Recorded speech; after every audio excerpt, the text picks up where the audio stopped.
vous allez bien?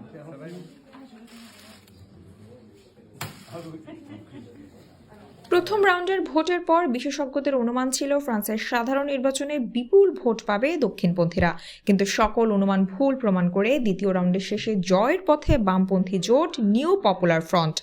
Booth ফেরত সমীক্ষার report অনুযায়ী বামপন্থীরা পেতে পারে 187 থেকে 198টি আসন। দ্বিতীয় স্থানে আছে প্রেসিডেন্ট এমানুয়েল ম্যাক্রোর নেতৃত্বে তৈরি জোট, তারা পেতে পারে 161 থেকে 169টি আসন। তৃতীয় স্থানে নেমে যাচ্ছে অতি দক্ষিণপন্থী দল এনআর, তারা পেতে পারে 135 থেকে 143টি আসন। অথচ প্রথম রাউন্ডের শেষে মনে করা হয়েছিল ন্যাশনাল র্যালি সর্বোচ্চ আসন পাবে।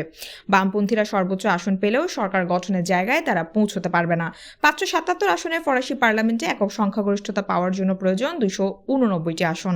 বুথ ফেরত সমীক্ষার রিপোর্ট অনুযায়ী তার চেয়ে অনেকটাই পেছনে থাকবে বামপন্থীরা, ফলে ত্রিশঙ্কু পার্লামেন্ট হওয়ার আশঙ্কা তৈরি হয়েছে।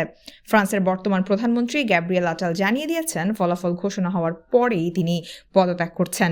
সকলেই মনে করেছিল যে মারিন লেপেনের অতি দক্ষিণপন্থী এনআর পার্লামেন্টের সর্বোচ্চ আসন পেতে যাচ্ছে, যদিও তারাও একক সংখ্যাগরিষ্ঠতায় পৌঁছতে পারবে না বলেই ধারণা করা হয়েছিল। কিন্তু দ্বিতীয় রাউন্ডের ভোটের পর দেখা যাচ্ছে তারা তৃতীয় স্থানে পৌঁছে গেছে। চতুর্থ স্থানে রয়েছে রিপাবলিকানরা, সব মিলিয়ে তারা পেতে পারে মাত্র 63টি আসন। 2027 সাল পর্যন্ত ক্ষমতায় আছেন ম্যাক্রো, কিন্তু আগামী 2.5 বছর তার জন্য যে খুব সহজ হবে না তা বলাই যায়। বামপন্থীদের সঙ্গে ম্যাক্রোর নীতির অনেক ফারাক।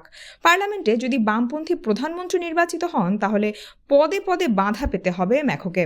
বস্তুত গত কয়েক বছরে অনেকটাই জনপ্রিয়তা হারিয়েছেন তিনি, এবারের নির্বাচনে তার সরাসরি প্রভাব পড়েছে বলেই মনে করছেন বিশেষজ্ঞরা।